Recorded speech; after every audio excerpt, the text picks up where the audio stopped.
Hello বন্ধুরা, তোমরা সবাই কেমন আছো? চলো আজকে আমরা একটা আবার নতুন প্রবলেম নিয়ে চলে এসেছি। এটা ক্লাস 12-এর কুলম্বের সূত্র থেকে প্রবলেম। চলো প্রবলেমটা কি বলে আছে দেখি, ভালো করে পড়ি আর প্রত্যেকটা জিনিস আমরা ভালো করে পড়বো আর ছবি এঁকে প্রবলেমটা সলভ করার চেষ্টা করবো। চলো কি বলেছে প্রবলেমটা দেখি। বলছি দুটি একই প্রকার সমান আধান সম্পন্ন ক্ষুদ্র ধাতব গোলকের প্রত্যেকটির ওজন কত গ্রাম করে দেওয়া আছে? 3 গ্রাম। বলছি একই গোলক হবে, ঠিক আছে, একই গোলক, এর ওজন কত গ্রাম বন্ধুরা? 3 গ্রাম। আচ্ছা এর ওজন কত গ্রাম বন্ধুরা? 3 গ্রাম দেওয়া আছে, ঠিক আছে না? তাহলে এরকম দেওয়া আছে, বলছে একই প্রকার সমান আধান সম্পন্ন, তার মানে এরও যদি আধান কি হয় এরও আধান কী হবে? কিউ হবে। এবার যেহেতু সমান একই প্রকার বলেছে, তার মানে যদি এটাকেও পজিটিভ ধরি এটাকেও কী হবে? পজিটিভ হবে। আর এর প্রত্যেকটা ওজন দেওয়া আছে 3g, আর এর ওজন কত দেওয়া আছে বলো? 3g, ঠিক আছে। বলছে ওজন 3g। বলছে একটি 13 সেমি দীর্ঘ দুটি সুতো, ঠিক আছে। বলছে 13 সেমি দীর্ঘ দুটি সুতো, মনে করো এই একটি সুতো, যার এটা বললাম 13 সেন্টিমিটার, আর বন্ধু আরেকটা সুতো আছে, এটাও কত বললাম বলো? 13 সেন্টিমিটার। বলছে সুতোর দ্বারা গোলকের দুটোকে ঝোলানো হলো। এবারে কী বলছে দেখো, বলছে এবারে কী করলাম, এইভাবে সুতো দিয়ে কী করলাম? ঝুলিয়ে দিলাম। তাহলে এখানে গোলকটাকে রাখবো, এইটাও গোলকটাকে রাখবো। তো এরও দূরত্ব কত হবে? 13 সেন্টিমিটার। এরও দূরত্ব কত হবে বলো? 13 সেন্টিমিটার। বলছে ঝুলিয়ে দেওয়া হলো। বলছে গোলক দুটি বিকর্ষণের জন্য পরস্পর থেকে 10 সেন্টিমিটার দূরে স্থির অবস্থায় থাকবে। বন্ধুরা মনে করো যদি এটা একটা পজিটিভ চার্জ হয় আর এটাও একটা পজিটিভ চার্জ হয়, তারা পরস্পরকে কী করবে?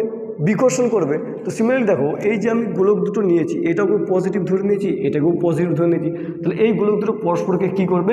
বিকর্ষণ করবে। তাহলে বিকর্ষণ করে কী হয়ে যাবে? হালকা আস্তে আস্তে দূরে চলে যায়, কী বলছে? স্থির হয়ে যাবে, মানে সাম্য অবস্থায় চলে আসবে। তার মানে দেখো আমি এটা মুছে দিচ্ছি, আমার ডায়াগ্রাম কেমন হবে দেখো। তাহলে সিম্পল ডায়াগ্রাম কী বলছে? তাহলে এইভাবে একটা এখান থেকে ঝুলানো আছে, তার মানে এটাও কত সেন্টিমিটার হবে বন্ধুরা? এটাও 13 সেন্টিমিটার হবে, আর এটাও কত সেন্টিমিটার হবে? 13 সেন্টিমিটার হবে ঝুলানোর পর। তাহলে এটাও কী হবে? 13 সেন্টিমিটার। তাহলে এটাকে যদি আমি, এর ওজন কত দেওয়া আছে বলো? 3 গ্রাম, আর এর ওজন কত দেওয়া আছে বলো? 3 গ্রাম। তাহলে এটা বিকর্ষণের জন্য কী হয়ে যাবে? দূরে সরে যাবে, কারণ এটাও পজিটিভ চার্জ, এটাও পজিটিভ চার্জ, তাহলে বিকর্ষণ দূরে চলে গেল। কত সেন্টিমিটার দূরে যাবে?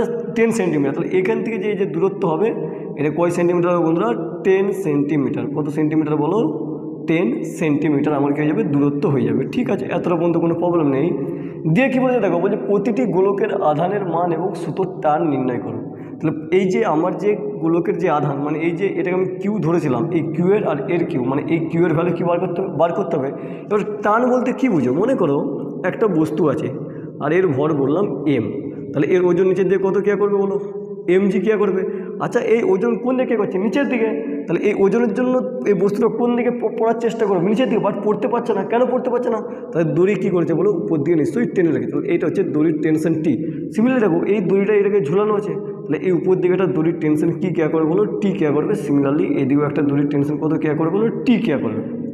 এবার আমাকে সলভ করতে হবে। দেখো এই জন্য সলভ করার জন্য আমি এখানে একটা এইভাবে টেনে দিলাম, আর এই অ্যাঙ্গেলটাকে বললাম থিটা। এই অ্যাঙ্গেলটা কী বললাম বলো? থিটা। আচ্ছা এটাই মিডল পয়েন্ট হয়ে যাবে। তাহলে এইটা যদি টোটাল যদি 10 সেন্টিমিটার হয়, এটা বন্ধুরা কয় সেন্টিমিটার হবে? এটা 5 সেন্টিমিটার হবে। সিমিলারলি এটাও কয় সেন্টিমিটার হবে বলো? 5 সেন্টিমিটার হবে। এবার তুমি যদি ভালো করে খেয়াল করে দেখো, এই ছবিটা যদি আমি ভালো করে রাখি, এটা কত সেন্টিমিটার বন্ধুরা? 13 সেন্টিমিটার। এটা কয় সেন্টিমিটার? 5 সেন্টিমিটার। তাহলে এই অ্যাঙ্গেলটা 90 হবে, তাহলে এটা লম্ব হবে। তার মানে আমি যদি এর নাম দিতাম, তাহলে ও এ বি, আর এটাকে সি বললাম, তাহলে আমি এখানে বলতে পারি ও এ মানে কত সেন্টিমিটার বলো? 13 সেন্টিমিটার। আচ্ছা বলো এ বি কত হবে? A B এইটুকুটা 5 centimetre. তাহলে এ বি ইকাল টু কত গেল বন্ধুরা বলো? 5 সেন্টিমিটার। তাহলে আমাকে এই ও বি বার করতে হবে। তাহলে ও বি ইকাল টু কী বলতে পারি বলো? অতিভুজ স্কোয়ার মাইনাস ভূমি স্কোয়ার। তাহলে অতিভুজ এখানে কত হবে? 13। অতিভুজ কেন হবে? কারণ এটা সমকোণী ত্রিভুজ হবে। তাহলে অতিভুজ মানে কত? 13 স্কোয়ার, ঠিক আছে না? মাইনাস ভূমি স্কোয়ার মানে 5 স্কোয়ার, তাহলে হয়ে গেল 5 স্কোয়ার। তাহলে ও বি 13 স্কোয়ার মানে কত বন্ধুরা? 169। তাহলে 169 মাইনাস 25। তাহলে ও বি তাহলে কত হবে বন্ধুরা? এটা 144 চলে আসবে। তার মানে সিমিলারলি সিম্পল হলো 12 সেন্টিমিটার। তাহলে এইটুকু ডিস্টেন্স কত হয়ে গেল বলো? 12 সেন্টিমিটার। আশা করছি এতটা পর্যন্ত বুঝতে পেরেছো, কোনো প্রবলেম নেই। এই ছবিটা আমি আরেকবার ভালো করে আঁকছি, এরকম করে আঁকছি, ঠিক আছে। তাহলে দেখো বন্ধুরা, এখানে একটা আধান আছে, এখানে একটা আধান আছে, তাহলে দড়ির টেনশন এদিকে টি কেয়া করবে, আর আমি এই অ্যাঙ্গেলটাকে কী ধরেছিলাম বন্ধুরা? থিটা ধরেছিলাম, ঠিক না? আর এইটা দেখো, এইটা কয় সেন্টিমিটার পেয়ে গেছে বলো? এটা 5 সেন্টিমিটার পেয়ে গেছি। এটা কত পেয়ে গেছি বলো? 12 সেন্টিমিটার পেয়ে গেছি। আর এটা কত পেয়ে গেছি বলো? 13 সেন্টিমিটার। তাহলে এই যে বস্তুর ওজন কোন দিকে ক্রিয়া করবে, নিচের দিকে ক্রিয়া করবে, তাহলে এটা কী হবে বলো এম ইন্টু জি। তাহলে এম এর ভ্যালু কত দিয়ে 3 দেওয়া আছে, তাহলে এটা সিম্পল হবে 3g। আচ্ছা 3g আর যে জি এর সিজিএস এর মান কত বলো 980, তাহলে এটা হয়ে যাবে 980 ডাইন, মানে 3 ইন্টু 980 ডাইন। তাহলে সিম্পলি গুণ করো, তাহলে 3 0 0 3 8 24 3 9 27 আর 2 29, মানে 2940 ডাইন ওজন কোন দিয়ে ক্রিয়া করবে, নিচের দিয়ে ক্রিয়া করবে। কিন্তু সিস্টেমটা আমার কী অবস্থায় আছে বলো, ব্যালেন্স অবস্থায় আছে। তাহলে এই ওজন আমাকে এটা কোন দিকে নামানোর চেষ্টা করবে, নিচের দিকে। আর দেখো দড়ির টেনশন এখানে একটা ক্রিয়া করছে। আচ্ছা এই অ্যাঙ্গেল যদি থিটা হয়, যদি আমি এরকমভাবে টানতাম, তাহলে এই অ্যাঙ্গেলটা কত হবে বন্ধুরা, থিটা হবে। তাহলে এই দিকে তো টেনশন কাজ করছে, দেখো তাহলে একটা উপাংশ এদিকে কী হবে বলো টি কস থিটা, আর এদিকে কত হবে বন্ধুরা টি সাইন থিটা। এবারে মজার জিনিসটা দেখো, আচ্ছা এই এমজি কোন দিকে ক্রিয়া করছে, নিচের দিকে। তাহলে এমজি যখন নিচের দিকে ক্রিয়া করবে, একে কোন দিকে ফেলার চেষ্টা করবে, নিচের দিকে ফেলার চেষ্টা করবে। নিচের দিকে ফেলতে পারছে না কেন, কারণ উপর দিকে কত কাজ করছে বলো টি কস থিটা। তাহলে আমি একটা সিম্পল ইকুয়েশন লিখতে পারি, টি কস থিটা এগুলো কি লিখতে পারি বলো এমজি। আর একটা জিনিস দেখো, আচ্ছা এদের মধ্যে টোটাল ডিস্টেন্স কয় সেন্টিমিটার বলো 10 সেন্টিমিটার। আচ্ছা এই চার্জের মান কত কিউ, আর এর চার্জের মান কত কিউ। এবার এদের মধ্যে একটা বল ক্রিয়া করবে, সেটা কুলম্বের ফর্মুলা কী হয় বলো এফ ইকুয়াল টু কী হয় কে ইন্টু Q1 Q2 বাই কত বন্ধুরা আর স্কোয়ার।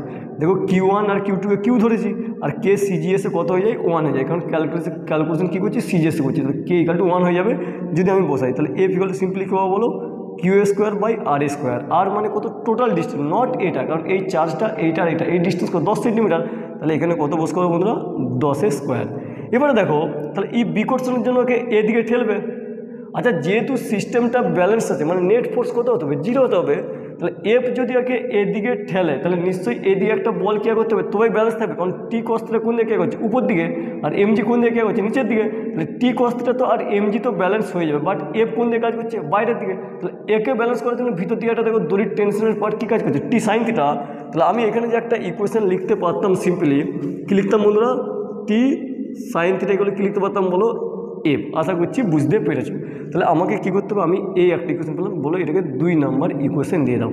আশা করছি এতটা পর্যন্ত কারো কোনো বুঝতে অসুবিধা নেই। এবারে দেখো টি সাইন থিটা, আচ্ছা এফ ইকুয়াল টু বলো কত কিউ স্কোয়ার বাই 10 স্কোয়ার, মানে কিউ স্কোয়ার বাই এখানে কত লিখতে পারি বলো 100।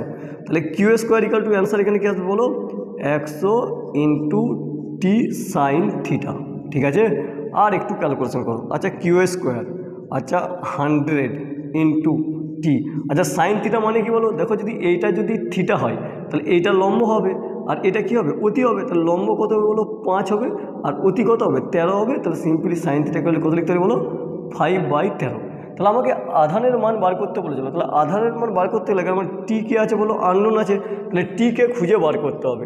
দেখো এখান থেকে যে একটা ইকুয়েশন পাবো টি কস থিটা করলে বন্ধুরা কত পাবো বলো এম জি।